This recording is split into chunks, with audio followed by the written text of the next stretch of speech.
Hi, I'm Nancy Barrow, and joining me today is Dr. Kevin Reese, and we're talking about his new book, Peace Over Pain. Kevin, nice to see you. Hello. I should call you Dr. Kevin Reese, right? Because you do have that PhD after your name. Kevin's fine. Can I also ask you, what does all this stand for? So you have PAS after your name. Yeah, that's a postural alignment specialist. Okay. INHC. Yeah, that's an integrative nutrition health coach. NDS. Detoxification specialist. You've done a lot. It's a bunch of school. You've done a lot of work. Bunch of receipts on the wall. So the book is How to Eliminate Chronic Pain and or Chronic Illness so you can break free from the medical monopoly. It's a bold statement. It is, and you're a bold guy these days. You've written a lot of books. Mm-hmm. You've written a lot of books. I'm a little angry with you, so I'm going to talk about that before we start talking about your book. Okay. Because you're 7 years too late in writing this book, because 7 years ago I had a knee replacement. Then I had to have a hip replacement. Then I had to have my other hip replaced. Snowball effect, right? It is a snowball effect, All coming from the same cause. which would be Posture. postural therapy, which Yeah. I've never heard of before. Yeah. Well, it's only 50 years old. Yeah. And a lot of people don't know what it is yet. Hopefully this book and my work will change that, because more people need to know what it is. Someone like you could have avoided the knife and all that pain. Because what we want to do is we want to have our ankles, our knees over our ankles, our hips over our knees, our shoulders over our hips, and then we use our ears as a marker for our head Right. to be over your shoulders. And if you get that straight line, plus you got the normal S curve in the back with the spine, then you're good to go. But most people don't have that. It's interesting that you say that, because before I got under the knife, I went to Boston, and a doctor down there who's pretty well known as an orthopedic surgeon, he took x-rays of me from my ankles, knees, hips, because they wanted to see the alignment. Because if you have bad hips, they're going to do the hips first before they do the knees. Right. So it's interesting that postural therapy does this Yeah. and avoids all that. Not even an x-ray needed. A P-ray. We do P-rays, which is just your photos. Right. And we can see everything. If you were to wear shorts and a tank top, I can see it. It's interesting because in the book you have pictures of people, and it's really the befores and afters Yeah. of doing the postural therapy. And I think it's really interesting to see them because there is a huge difference. Yeah. And it happens fast too. Really? So how fast can it? You could see a difference in an hour. Seriously? Yes. And so what we do is, not to say that you'll be completely corrected in an hour, but you'll see changes in an hour. And we like to show clients this as soon as possible, because that's what motivates you to keep going. Sure, yeah. Because people, they're coming right in with doubt. Mm-hmm. Because the medical monopoly has trained you to get an x-ray and a potential surgery or an injection. And so now we're coming in like, hello, there's something new here. Well, how did you find out about postural therapy? Like, because you've done a lot with nutrition, we all know that. Yeah. And mindfulness, we know that, which is part of the book as well. But postural therapy, how did you find out about it? I fell into some pain. You did? Yeah. In my late 30s, I started, it really started with my sternum up here. I call it a reading injury, because I remember it crystal clear. I was reading a book, and I must have been hunched over, and then I just had this amazing pain that came up my back and down, and it just pulled on my sternum, and it just popped. And then from then on, it was never the same. And then my knees started hurting. And then, being a tenacious computer athlete for 25 years, Yeah, right. the carpal tunnel and some shoulder pain and things like this. And then one day my calves just went out. Wow. And I was wearing the compression socks. I was going to chiropractors, I was going to the osteopath, I was going to massage therapy, I was going everywhere looking for a solution because I couldn't even go for a walk. And I couldn't drive either because my calves were just tensing up, and not a good feeling. And when I found postural therapy, I said, let me give this a shot. And I was out of pain in 2 or 3 weeks. And I was like, I gotta, I need to learn this. Yeah. If that's so effective, why isn't it more well known? It will be. Hopefully the yeah. book and the work helps promote it. Right. Because people need to know this. And, when you combined it with the nutrition and the mindfulness, Right. that's what creates my miracle. The miracle that can happen for someone's body. To go from health burden to health miracle. How come a chiropractor can't help you with, when I think of postural therapy, I think of the spine, I think of alignment. Yeah.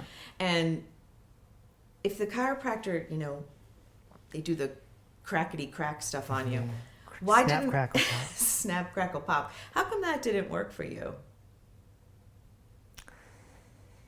And Well, do chiropractors work in that aspect? Chiropractors do work, but it's micro. It's what I call in the book a micro method. Just like massage therapy or acupuncture is a micro method. So it helps, but it's not a macro method. Right, so it helps with the pain, but it doesn't treat the symptom. Not really. Okay. Not really, because a chiropractor will want to see you 3, 4, 5 times a week Right, for the first few months, right. and then it might come down to once a week, and it's like that. And they have a lot of contraptions, Yeah, right? I They call do. them Batman. They got the utility belt with all the tools and everything, and so we don't need any of that. And can you do it at home? And yeah, because the prescribed protocols come right to your phone. okay, So we can run people through postural therapy anywhere in the world. The digital game just opened everything up. and it's usually different for every single person, or It depends on their remedies. P-rays. Yeah, Once we see the pictures, once we see the P-rays, then we can create a protocol around that, and then we switch it every 2 weeks. oh, okay. So the corrective exercises change every 2 weeks. You never stay the same. Because you said it's muscular. Yeah, you have to change the stimulus. The Okay. body needs a different stimulus every 2 weeks at least, or you'll run into, you'll hit a status quo type thing. Is postural therapy something that you should do every day? Yes. Just to, Yes. as like maybe some people meditate every day, or It's bigger than meditation. It's what brushing your teeth and flossing your teeth is to your mouth, postural therapy is to your muscles. interesting. And so Going to I- the gym can't help. No. And what I tell people all the time is, did you do your postural therapy? No, well, I had a bad day and this, that. And I say, well, did you brush your teeth? So, yeah, of course, you did. Okay, well, you can do your postural therapy too then, because it's the same concept. Yeah. It truly is the same concept. You're using your muscles every day, even to go to the bathroom, you're using your muscles. Your pelvic floor. You have almost 700 muscles. And if you don't take care of them, they will bully you. They will take over, and muscles move bones. Your spine and your my hand, the bones in my hand, they're only moving right now because my muscles. Right. Right. Exactly. It's a puppeteering type thing.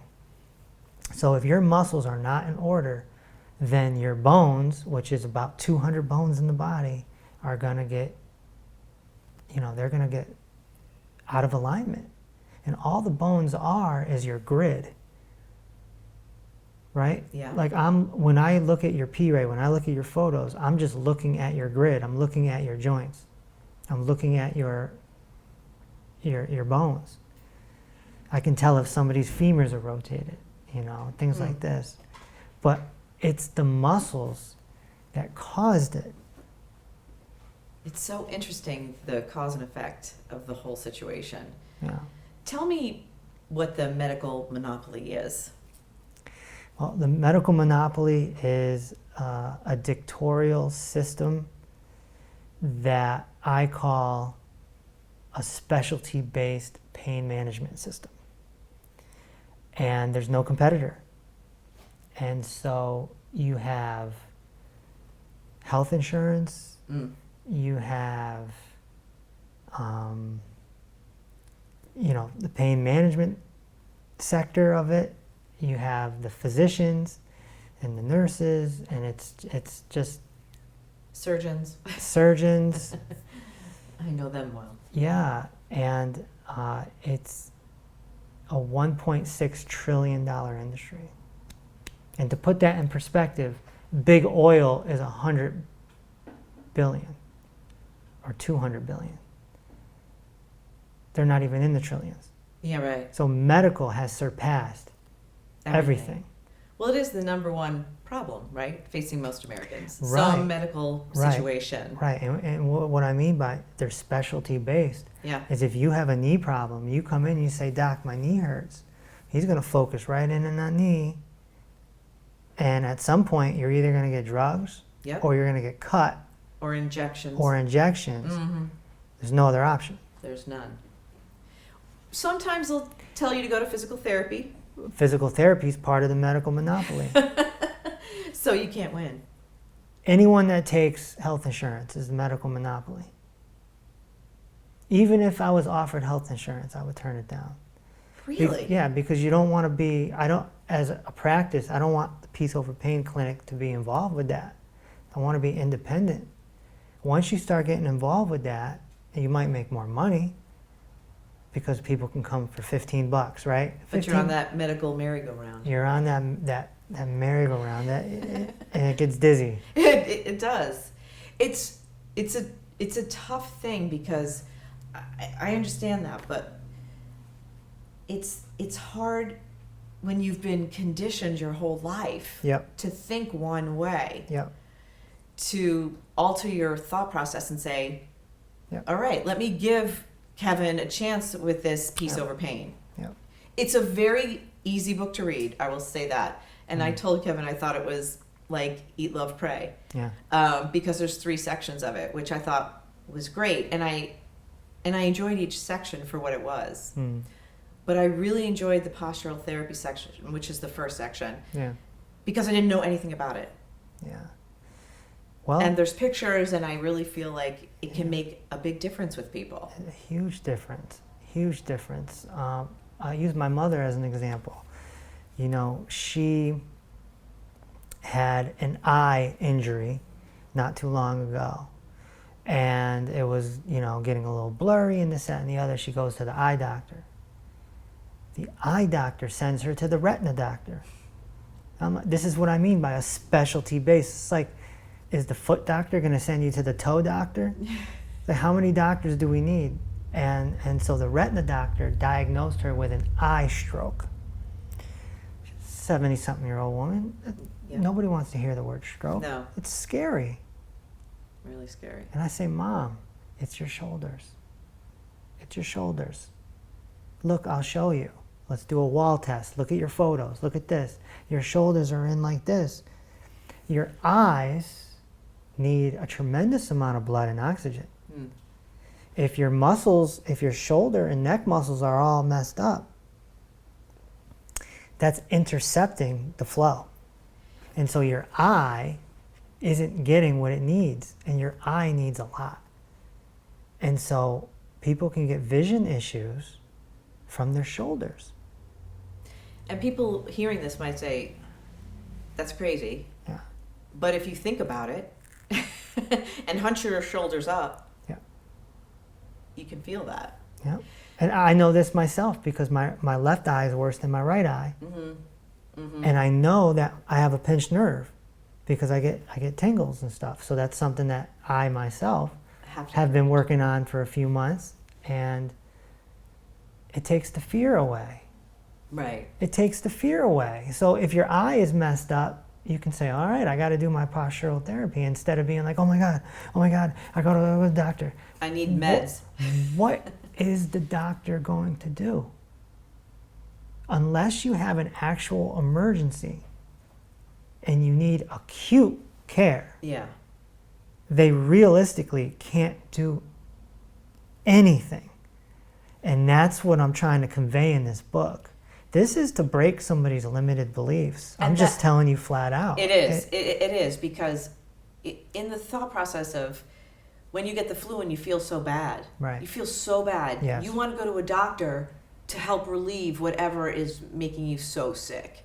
And you're just like, give me meds. I just want to feel better. Right. That's what a normal American person will do. Yeah, yeah.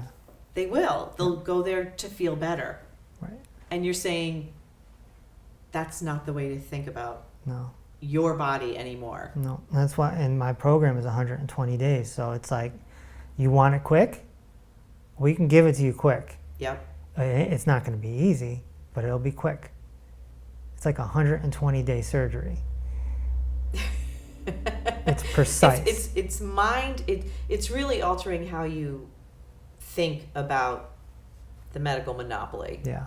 It really is. It's Yeah. giving your body a chance to actually work better for you. Yeah. And I use the word monopoly. Well, it is a monopoly. Yeah. But I actually call it medical monopoly every time I refer to them. I know. Because I want people to get it in their head that you're dealing with a monopoly. And because it's not an actual business like Amazon, it literally has no competition. Amazon has to have competition. If there's no Walmart or Target, then Amazon's a monopoly. Right. And that's against the law. Hmm. But with the medical system, they're completely breaking the law. Kind of.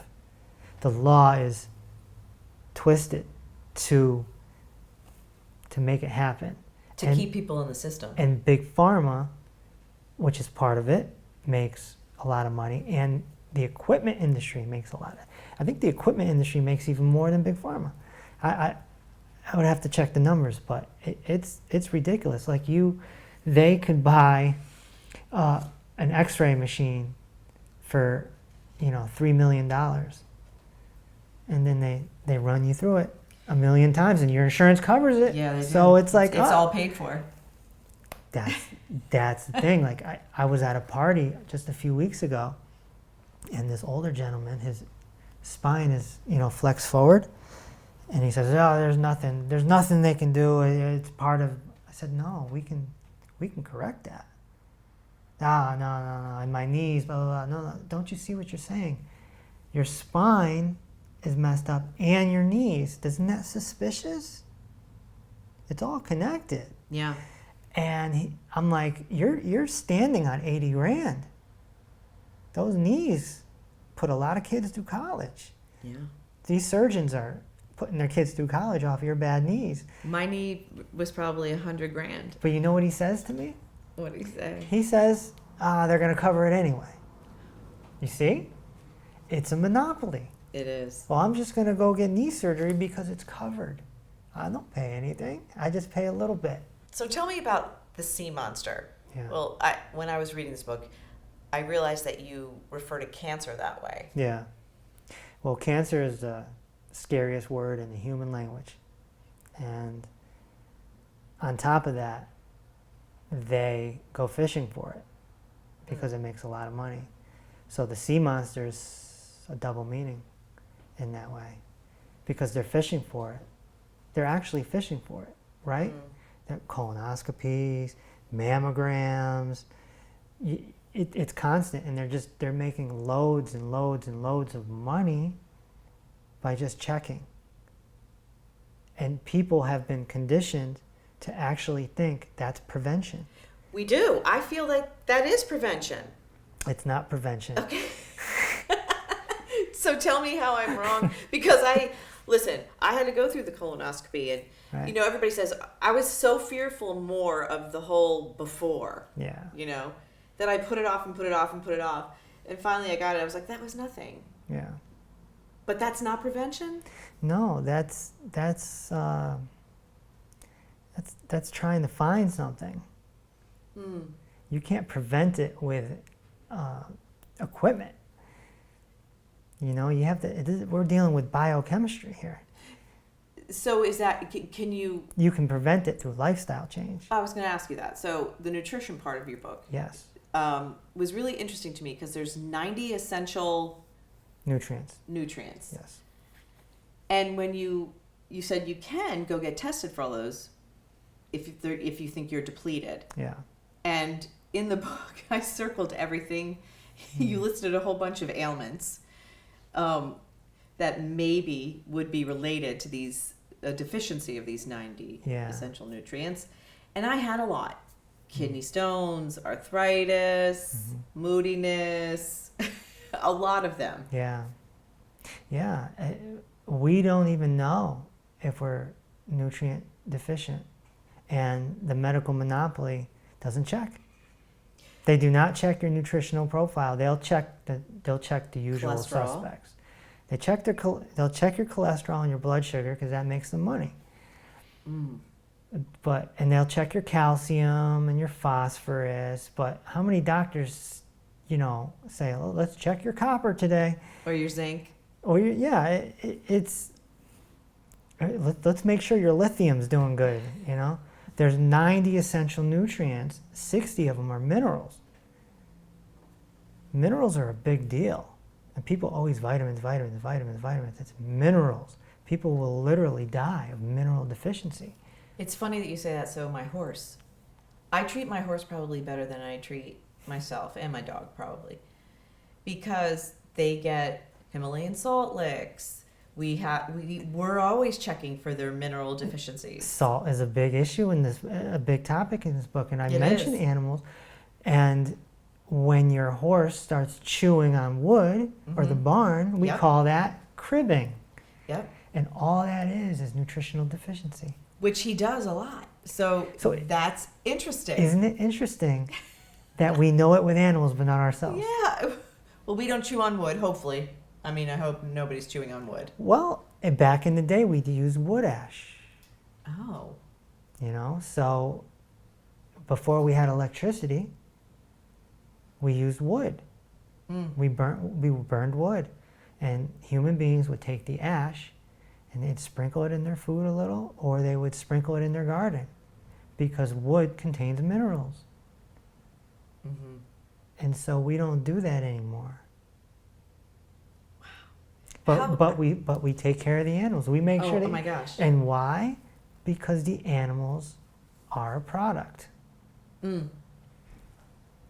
Your pet dog makes a lot of money. You got to feed it. It's a billion-dollar industry in itself. Right, and you look at the back of dog food, supplements all the way down. Yeah. Dogs have the opportunity to live to 15 years old, no problem. Absolutely. Not 30 years ago. No. So if dogs are getting all this supplemental nutrition, why aren't we? Oh, because I don't know. That's a really good question. I mean, I've been vegetarian, I've been vegan, now I'm pescatarian, but a lot of people don't care about what they eat and what they consume. Right. But it's really interesting that animals will always take front and center. That's right. And we'll talk about their nutrition ad nauseum. Sure. It's one of the reasons why dogs love chewing on bones. See, we think, oh, they're just keeping themselves busy. They're going for minerals. Yeah. Yeah. And this is also why things like bone broth are very healthy. Our ancestors, when they would hunt, they didn't just fry up a steak. They used the whole body. They're eating the organs and they're using the bones because of the nutrition. It's all instinct. You don't even need a mind for this because the animals do it. Right. Right? How come animals don't have bad posture? Because they're using their muscles how they're supposed to. How they're supposed to. Yeah, a deer is using their muscles exactly how they're supposed to. Yeah. Now, your pet dog could have bad posture. because maybe it's laying in the corner all day while you're at work or whatever the case. You know, dogs need to run. Right. But we notice poor posture a lot in the little dogs. You know, the little dogs. Yeah, yeah. Because they don't exercise as much as a Labrador Retriever. Yeah. A Labrador Retriever wants to run and play. Yeah. These little dogs that want to bark. Yeah, A leaf it's flew true. by, you know? And so a dog that lays around all day, they could get muscle dysfunction very easy, but an elephant in the wild is going to be okay. And giraffes, who have the weirdest construction ever. Yeah, they're fine. They're fine. But they could become nutrient deficient, which is interesting. That is interesting. Dr. Wallach, who's in the book, you know, his research, he was a world-class veterinarian for 16 or 18 years, and he did autopsies on all exotic animals. Oh yeah, that was so cool. And that's what he discovered. That's his contribution to the human species of the modern era. He found the nutritional deficiencies in these exotic animals that had disease. And it's just a no-brainer. Why animals and not humans? So then what's the next test? Go do the autopsies on the humans and see. And that's what he discovered. He discovered nutritional deficiencies in muscular dystrophy, cystic fibrosis, and the list goes on and on and on and on. ALS. ALS. Which my grandmother had. Yeah. Brain, cholesterol deficiency, fat deficiency. This is one of the things that I was really interested when I was speaking to you about your book was the brain needs fat. Yeah. What kind of fat does your brain need? Are you talking like avocado fat? Anything. Egg fat? Anything. It needs fat, but it really needs essential fatty acids, the omega-3s. The problem with a lot of plant fats is they're not balanced. They have a lot of omega-6s and not 3s. You're right. And that We were imbalance, just talking about that with our horses. We were really honestly just talking about that. that imbalance can create inflammation. Right. So, you know, those omega-3s are really more in animal products. It's hard for the vegans to hear, but it's just a fact. Can't get it in hummus? No. You can get it in eggs. I Fish is the absolute best source Yeah. that there is on planet Earth. Well, that's one of the reasons I was pescatarian. Because, That's why so many people do take the fish oil. yeah. And does that help? Fish oil help? Proven. Okay. It's absolutely proven. Interesting, because we were talking about oils with our horses, right? Something that keeps their bellies going because they have a different digestive tract than we do. Yeah. But in your book, oils are no bueno. Yeah. Well, yeah, oils are part of the poor four foods that Yeah, I love the poor four foods. Gluten, which is in everything. If you don't know what gluten is, it's, well, you tell them what gluten is. It's a glue. It's a glue. Put it like that. Yeah. And it blocks absorption in the stomach. You know, you ever see someone with a belly, Yeah. but they don't drink? Yeah. Because typically it's called a beer belly, right? Yeah. We call that gluten belly or wheat belly. In fact, beer belly comes from gluten. Yeah. It's gluten in the beer, Yeah. right? So, yeah, gluten, oils, Oils are bad. Olive oil is bad? all of it. It's not that the actual oil is bad. It's that it gets exposed to the air. Okay, and it's ineffectual? It becomes oxidated, right? If you cut an apple open and you leave it on your counter, what happens? It turns brown. Right. That's Same oxidation. with avocado. Right, that's oxidation. So oil is exposed to oxygen a lot. And then it gets thrown in a glass bottle, and then it goes on some truck somewhere, and it travels all over the country, and then you buy it, you don't even know how long it's on the grocery store shelf. Then you buy it and put it on your shelf. At this point, it could be 3 years old, and it's completely oxidated. Yeah. And that's free radical damage, and that's what brings on the sea monster. I read that in the book. Yes. The free radicals. Yes. Tell me what free radicals do to a person. The best analogy I can give is it's fire. Mm-hmm. It goes into your body and it creates inflammation. It's what creates the inflammation in most cases. Free radical damage obviously comes from food, Yeah. but it can also come from you walking past a car and inhaling, the exhaust. Yeah. Environmental. Sure, mold Mm. is another one. A friend. Even dust. Sure, a friend of mine the other day was telling me that she was using bug spray, and some of it, the remnants, got in her mouth, and she lost her voice for a day. And I said, you need antioxidants immediately. And when you say antioxidants, like, what do you think? Fruits? Fruit is probably the best food for antioxidants, but ultimately you're going to get more antioxidants from supplementation.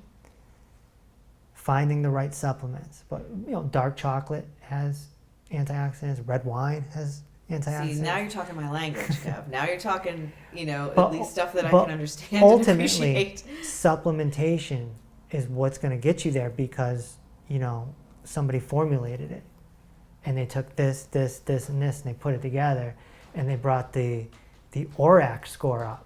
And Right. The ORAC score is how we measure antioxidants. Oh, And so, like, I have a product in my dispensary at the clinic that has, a 15,000 ORAC.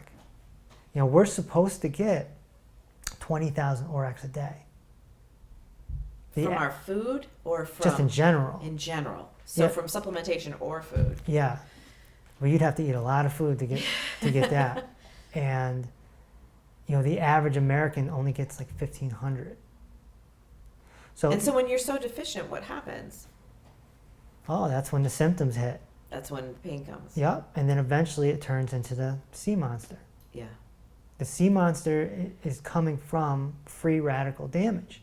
So think of free radical damage as fire, Yeah. and think of antioxidants as water. Mm. So if the house is on fire Yeah. and you're only bringing a bucket of water, it's not going to put out the fire. So supplements can really help. Pills can really help you. Yes. So Yes. if you're vitamin D deficient, does vitamin D really help replenish that? Yeah, It does. absolutely. So you really need to know You need to be what you're deficient in. I put people on supplements right away. Get them on the 90 essential nutrients. We have Yeah. it at the clinic. You get all 90. That's baseline. Yeah. And then depending on what the symptoms are, you might need more. I gotcha. The 90 essential nutrients, which is typically a drink, that's got, I think it's 8,000 ORAC. So that's putting you a good head start every day. If you're Every drinking this drink every day, you're getting 8,000 ORAC. Again, the average American only gets 1,500. But look at the average person's diet, though. Right? A lot of people, we have fast food everywhere.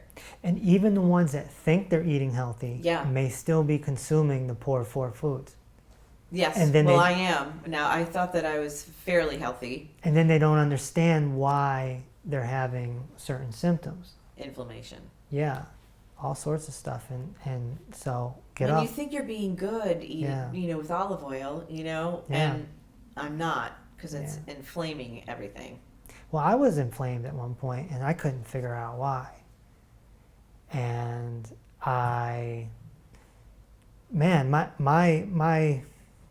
my CRP jumped up. What's CRP? C-reactive protein. That's a heart inflammation marker. And it jumped up to 6 point, I don't remember. I think it was a 6.1. And I'm like, why? Like, why? I can't figure it out. Like, I'm not a junk food eater. Right. Wasn't a junk food eater. Mm. And I was vegan for 10 years. And I ate a boatload of fruit and a lot of juicing, a lot of cleansing. Why is my CRP at 6.1? What's going on here?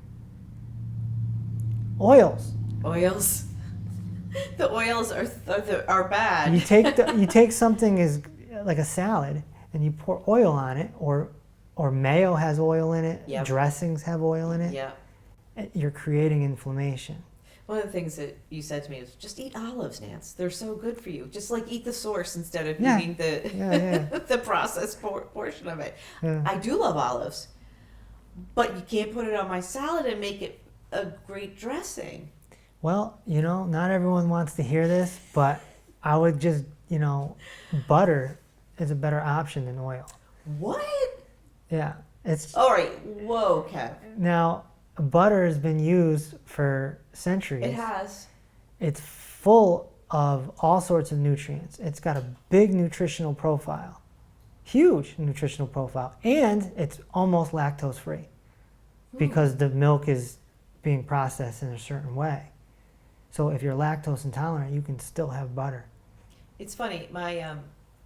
And you can have ghee, Yeah. which is even a better form A of better butter. form That's of the butter. Indian Yeah. classical version where they clarify it. Yeah.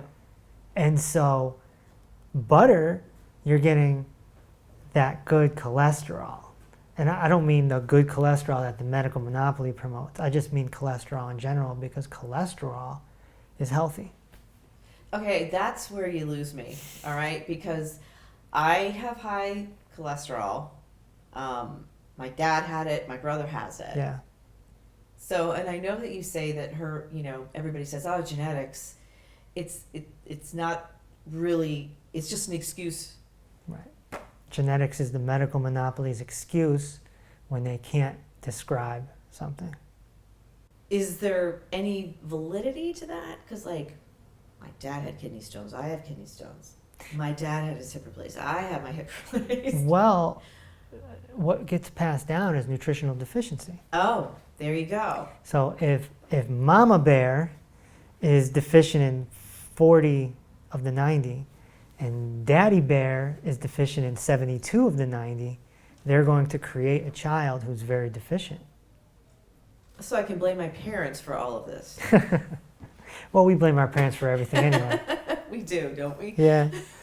So, what are you hoping to get people to realize when they read your book, Peace Over Pain? What are you hoping that after they read it, they walk away with?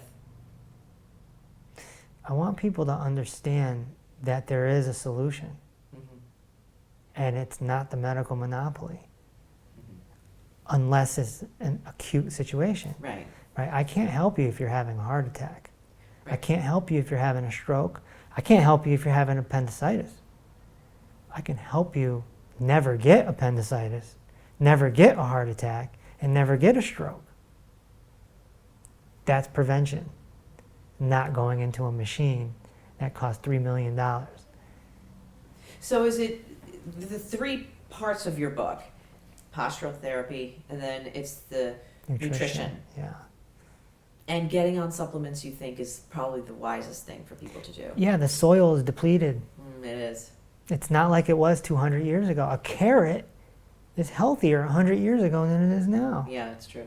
It's so mineral deficient, and farmers don't get paid by the nutrition. Right. They get paid by the volume, Absolutely. by the bushel. Yeah, which seeps more out of the soil. Right. And so you're getting broccoli and you have no idea how much nutrition there's in it. And that's the problem with sea moss. Sea moss is the hot new Yeah. supplement. Yeah. Oh, I'm on the sea moss. You have no idea how much nutrition's in that sea moss. Is that the same with like spirulina and things like that? Right. Right. When you're getting a formulated supplement, somebody sat in a laboratory and created it. And I know some people, the naturalists, are like, oh, that's not natural. And, neither is Wi-Fi, but I don't see you running away from that. Yeah, that's true. There is nothing natural about Wi-Fi, No. and we're bathing in it. Well, that's another interesting part about postural therapy is, people are staying at home. People are remote working. Yeah. I'm 100% remote now. Yeah. I'm sitting a lot in front of a computer. Computer athlete. So you're going to have a lot of people coming to you with those chronic issues. I'll never be out of business. As long as there is remote work. No, because the new generation is looking at their phones and they're like this. Oh yeah, you're right. And so what happens is, this is cervical flexion, okay? And so your head weighs 10 or 11 pounds. But when it's down like this, now it weighs 20 pounds. And the longer it's down like this, it starts weighing up to 60 pounds. And the muscles in your neck and your upper back and your shoulders, they're taking a beating. And so these kids, they're all messed up. They're gonna be really bad by the time they're 25. And hopefully they don't go to the medical monopoly and get cut, because there is a solution, and we can correct it. Which is really amazing that there is exercises that can correct a lot of issues Yeah. that you would go to the doctor to Yeah. for, Yeah, it's protocol based. So one exercise is formulated to come after another exercise.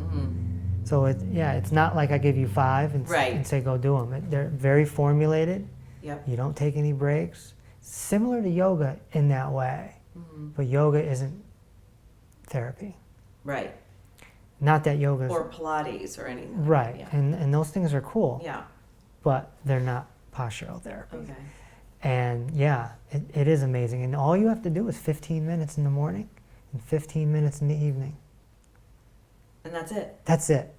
So give yourself a half hour. Now, once you get corrected and you're back to whoa, you're back to wow.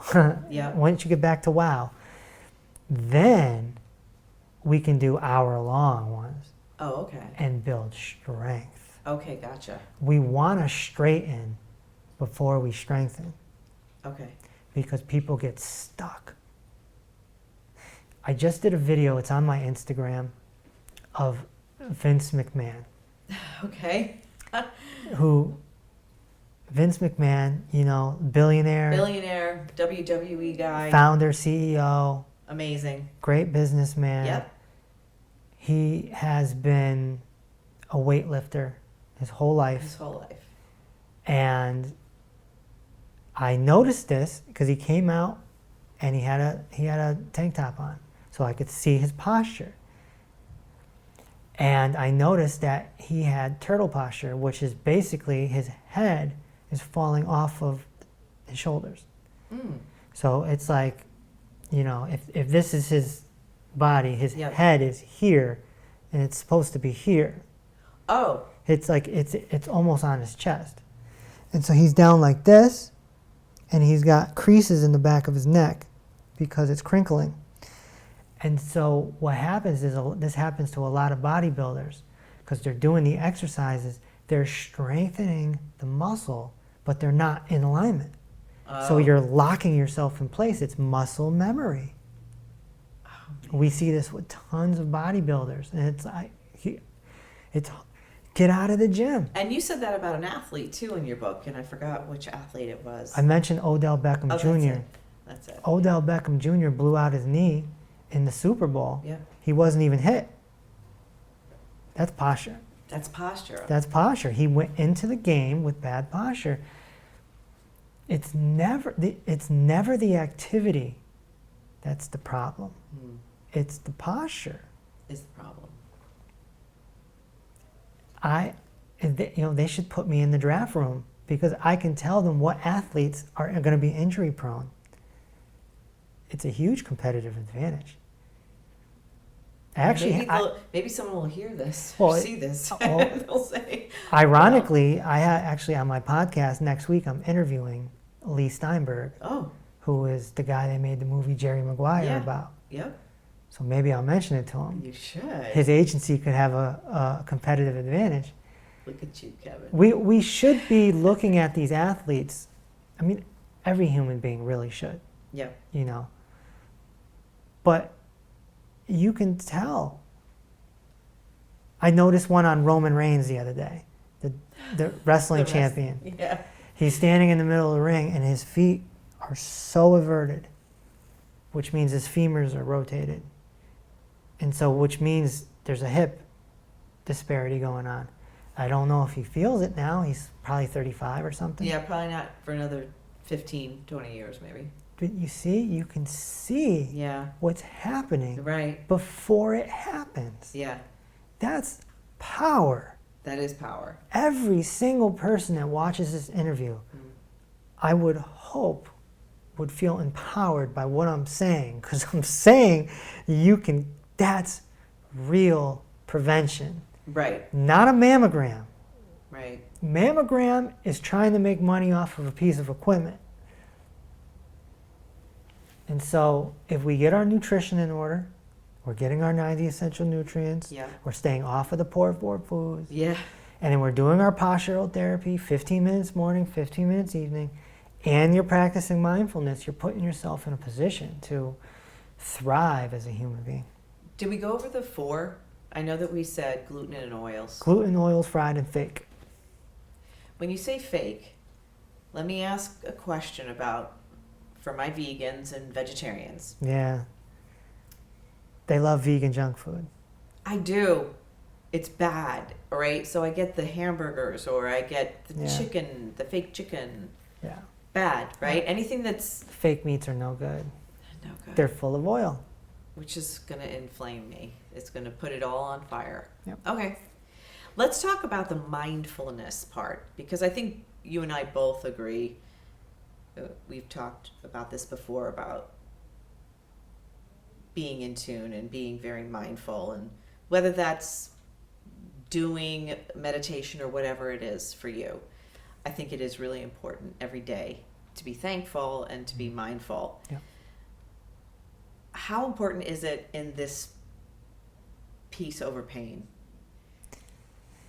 It's 1/3 important. 1/3 important. So do you think Yeah. each of the 3 sections are equally important? Yeah. 33 and a third. Yeah, pretty much. Mindfulness is really a non-religious way of managing your emotions and your thoughts, your inner life. And if you don't manage them and work on them, you can spiral out of control. You can. And people can end up with anxiety or depression. It could also be nutritional deficiency. But, different sources can create different things. But mindfulness really is the tool, the method that we use. In the book, I call it mindfulness training, I know. not just mindfulness. No. And I really struggled with that too, because I was trying to find the right word. I didn't want to use the word mindfulness. You didn't. I don't like the word really, but it's what's most popular. I was going to use higher consciousness. Okay, I can get that. I liked your Santa Claus versus Michael Myers. Can you explain that? Sure. Well, there's 2 types of thoughts.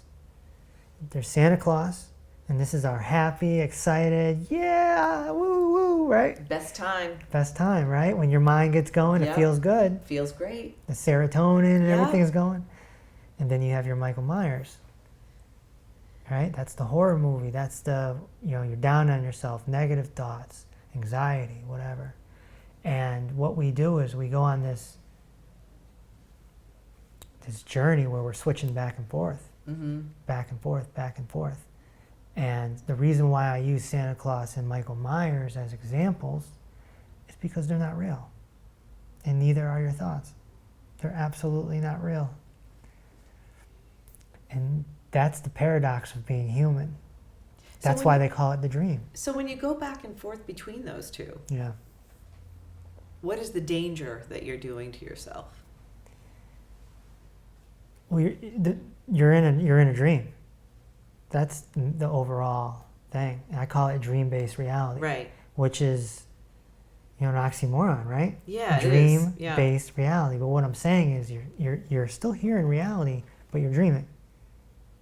So if you go for a walk and your mind is bouncing from Santa Claus to Michael Myers, or it's just focused on one, you're not enjoying your walk, because you're missing the birds and the grass and the sounds and the smells and your feet hitting the ground, because that's reality. You're missing reality. That's reality.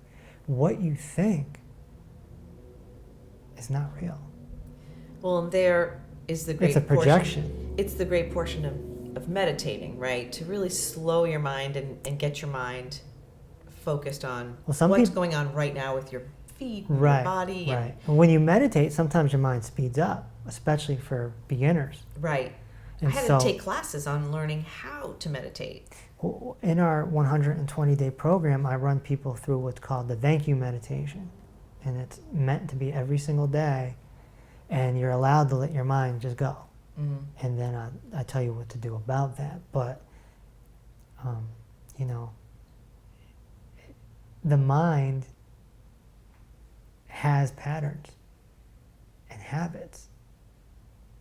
It does. And it's just going to do what it does until you leave it alone. And is that quieting down? Do you think meditation is the best way to do that? Well, the best way to do it is by knowing that it's you're not doing real. it. Yeah. Yes. That you're knowing what you're doing is, yes. To watch it. Right. You watch it like you would watch Santa Claus or Michael Myers. That's why I use the example. They're fictional characters that pretty much show up once a year, because there's always a Halloween movie every year. Which is like my biggest fear. I do not like horror movies. So when you said Michael Myers, I was like, why did he have to use that one? And we know Santa Claus shows up once a year. Which we love. Yeah. But they're not real. Right. But a 4-year-old thinks it's real. So we have to stop being 4-year-olds. And we have to grow up consciously and say, what I think is not real. And I understand this is an onboard computer and it's running off of habit. Once you know that, the game changes. Well, you can know that, but not be able to stop it. No, it's okay. You don't have to stop it. As long as you know it. You don't want to fight it. It'll stop on its own. Okay. It'll start to slow down. It'll It's start very to interesting. slow down. Because I can understand the Santa Claus and Michael Myers aspect of it. Yeah. Because I've been there. If you're doing mindfulness training, your mind will eventually start to slow down. You'll become more relaxed. Interesting, Kev. Yeah. Very interesting. Well, that's why, and if anyone wants to, go down the Kevin Reese rabbit hole, and you go down YouTube or whatever, you see old videos of me, even 10 years ago, 7 years ago, 6 years ago, you'll see that I speak differently. You do. And that's because things have slowed down. Well, we were in a pretty fast-paced business. Yes. We were both at Hot 93.7. Right. We did a podcast about it. Yep. We called it The Monster Yep. because The showbiz is a monster. showbiz is a monster. Yeah, it is. So when you look back on those days of Yeah. being on Hot 93.7 where you're talking about that and you're interviewing or, just being crazy, Kevin and K-Dub. K-Dub. K-Dubus is tremendous. A whole other character. A whole other character. Is it like looking at someone differently? Like someone completely different? Oh, or yeah. Looking at me a year ago is looking at me 10 days ago is completely different, because when things start to slow down, memory fades. Like, my memory is not great because I let go of the past. Okay, so you can let go of the past, but you can still remember it. Right. Or do you not like... Recall is probably a better word. Okay. Because we're dealing with an onboard computer. Right. So if you say, hey, you remember that time when 50 Cent came to the radio station and blah, blah, blah, I might remember it, but I won't remember the details. I tend to remember what was recorded. That's so interesting. So if I ever watch this interview that we're recording, Yeah. It'll be like ingrained in my onboard computer. Right. But if I never saw the recording, I would completely probably forget. I would know that it happened, but I wouldn't remember everything. My memory just erases. I look... Oh my gosh. So do you not remember things? Like, I remember stuff from nursery school very clearly. Clearly. I don't remember anything. You don't? And is that because you've made yourself think that way? Or because I remember stuff clearly. I don't know. It goes off of repetition. Really? Yeah, it goes off of, that's how the subconscious mind works. That's how it works. But I don't, think a lot about like nursery school, but I remember finger painting because I loved it. We took naps and I had a little pink rug that I napped on. Nice. And I remember that my mother was late once to pick me up and I was scared. Those are things that I all remember. I have no clue. My mom will tell me a story and I go, I don't know. Like they all think like I'm a cold psychopath or something. I just don't. You don't hold it in your brain anymore because of your mindfulness training? Maybe. I think because of the mindfulness training, I don't tend to hold on to things in recent, let's just say the last 2-3 years. But I didn't really remember my past before. Maybe because I'm a creative and I'm in the future more than I'm in the past. Interesting. So when you think of Hot 93.7, do you look at yourself like you used to smoke and you were overweight and your hair was really long? I don't remember any of it. I just know that it happened and there's a lot of video footage. Yeah. And so I can remember the video footage. Like when you see the video, you remember it? Right. Yeah. Right. It triggers the recall. It triggers the past. But you've put it in a place in your brain, like a pocket in your brain, so you don't have to really call on it very often. I forget who K-Dub or K-Dubicist even is. I have no clue. No clue. So when you left and you got a PhD and you lost all this weight and you became so super healthy, do you remember that portion of your life? This journey that you have had since the radio, you don't remember? No, I remember that it school? happened. I remember that it happened. All I remember about school is that it was hard. Yeah. Getting a PhD is not easy. Yeah. And so I remember things like that. I remember a lot of my clients, certain aspects, certain testimonials, but those are on video. Yeah, they're on video. They're on your website too. Right. Peace Over Pain. Right. I took my multimedia experience and brought it over to my health career and made sure that everyone was on video, because how can I make this bold claim Right. and not have any proof?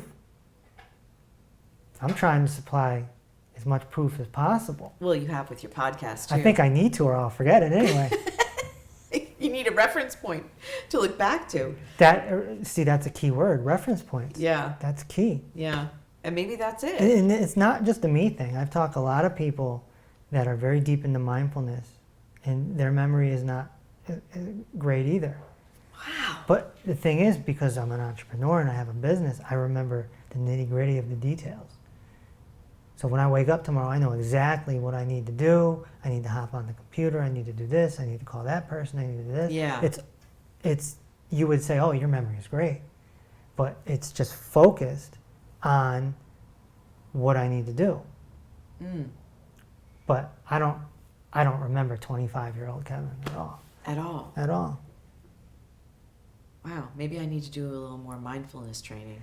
It's really about being here Present. now, because that's reality. Yeah, that is reality. And so in the book, I even gave a little tip of the 3-day window. Yeah. And anyone can practice it. You just keep your mind on yesterday, today, and tomorrow. And that's it. And that's all you need. That's it. And so the reason why yesterday is important is because maybe something happened yesterday that you need to analyze today. Maybe something happened. Maybe you got into a fight with someone, an argument, and now you have to figure out why it happened. And you got to dig deep. What's the belief system? What's the programming? Because the only way to undo it is to dig deep. And that's mindfulness training. You did. But then when tomorrow comes, Yeah. the 3-day window moves over, so that's gone. That's gone. So is Gone. that the HPO that you did? Because I can't even pronounce that. I know it's Hawaiian. Ho'oponopono. There you go. Yeah. So I love Ho'oponopono. I'm doing it right now. So what is that? It's an ancient mindfulness technique from the island of Hawaii. And they used to use it in like a tribal setting to solve problems amongst the tribe. or the family. And then this woman came along in the, I want to say 70s or 80s, and she turned it into a self-help method so that we can use it ourselves. Mm-hmm. And it's all, Ho'oponopono means to correct error. And so it's just a way to really dig deep into yourself, and it's really all about the subconscious mind.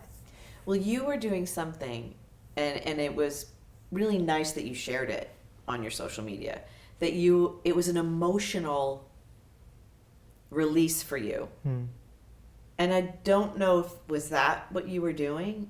Is that where you were training it? And I don't know. And you said it was okay to cry. It's okay to cry.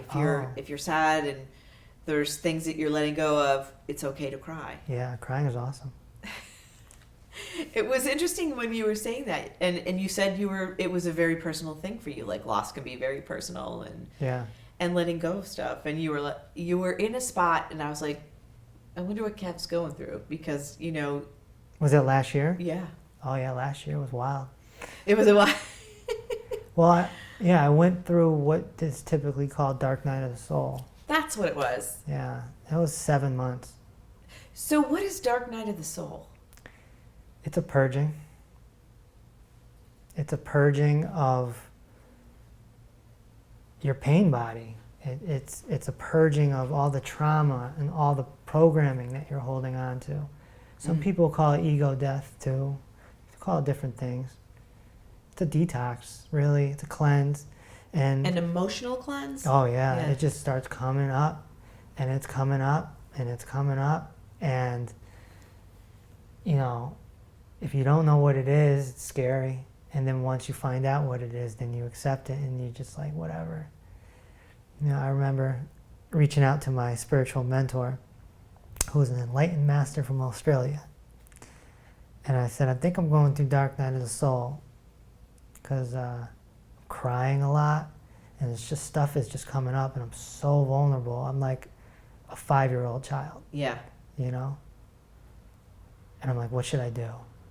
And he says, be okay with it forever. Like, oh, thanks. But it didn't last forever. No.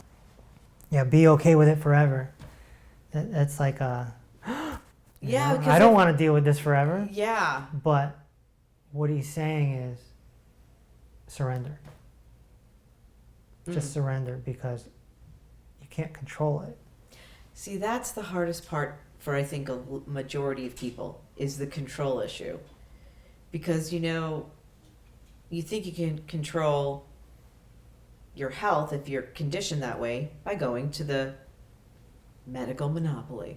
Right? And I think the control aspect of eating your food, like you think that you can control your diet, and you think you're being really healthy, but then again, you're using oil and it's all inflammatory and you're on fire. Mm-hmm. And then when you think that you're being mindful, but you're really not, because you're still controlling, you've got to let go. There's a point where you've got to let go. You gotta let go. You have to understand that your ego is almost like a whole other person. Mm-hmm.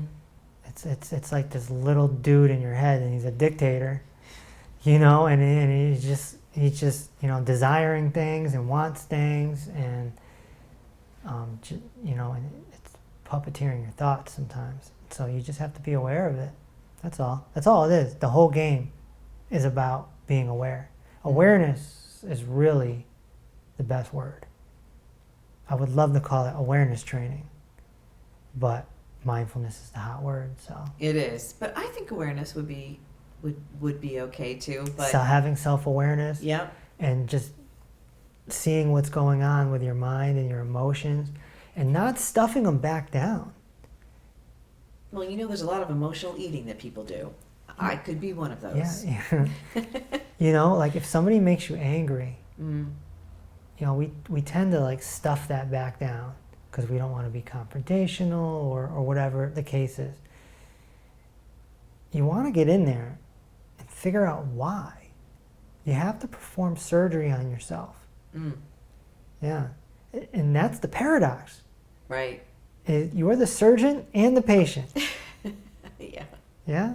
So, and it's not easy. No. climbing Mount Everest is easier than going all the way with mindfulness. Mindfulness is just Tough. a boat to get you across. On the other side is an eternal inner peace. Do you think traditional therapy can help you It get can. there? It can. It's a micro method. Mm-hmm. At the end of the day, a therapist is not going to bring you to the promised land. In fact, a therapist could hurt you, because if you're continuously doing talking therapy and you're constantly complaining, that means you're in victim-oriented thinking. Right. So now you're in victimhood, and that's the opposite of surrender. And there's 4 mindfulness. Yeah. So what Poor are that? force. Yeah, the poor force. So let's go through those, Yeah. Victimhood. which we just talked about, Yeah. Worrying. which I do all the time. I'm a worrier. Yeah. Mm. Well, it doesn't do anything. It doesn't. Buck used to tell me that Yeah. at Hot 93.7. You'd be like, you worry. You can't control anything that you're worrying about. Right. So just let it go. Let it go. Watch your mind and be like, all right, I see you. You're worrying. It's all good. Now in Ho'oponopono, we do something specific for that type of stuff. Mm. We go into our inner child, which is our subconscious mind, and we nurture ourselves. Right. Once you start nurturing yourself, you'll also find you don't need anybody. Mm-hmm. And that makes you a very dangerous person. Yeah. Affection Mm. can become very addictive. Mm-hmm.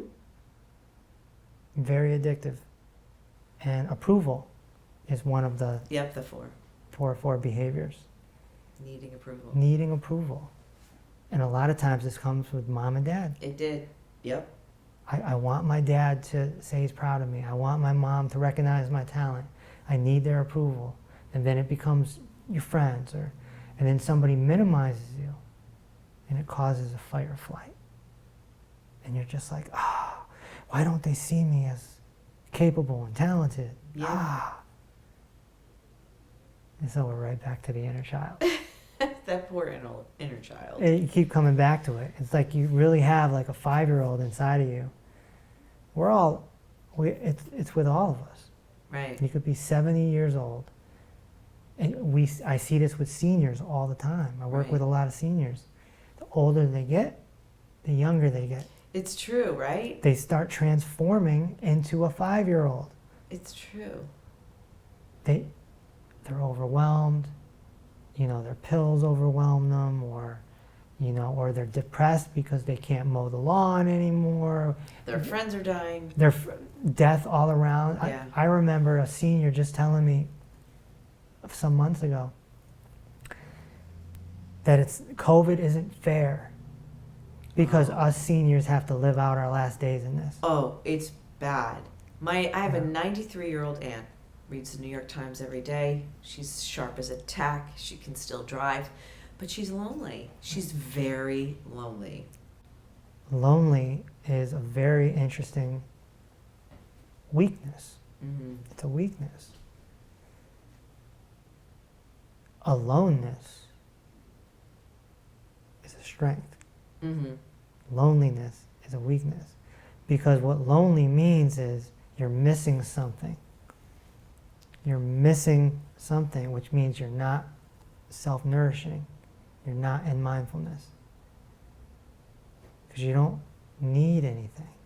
Connection is great. Yeah. I I think that's what it is more for her, is connection with her kids who live nearby. And Yeah, but we have to be able to do it without it, because like I talk about in the book, you're going to die alone. yeah, I don't care if there's 20 people in the room. yeah, that's your experience, It's your experience Yep. and no one else's. right? And you got to deal with your mind and your emotions during those last 5 minutes or even last 5 seconds. It's yours. Yeah, and yours alone. And like I say in the book, it's a test. It's your final exam.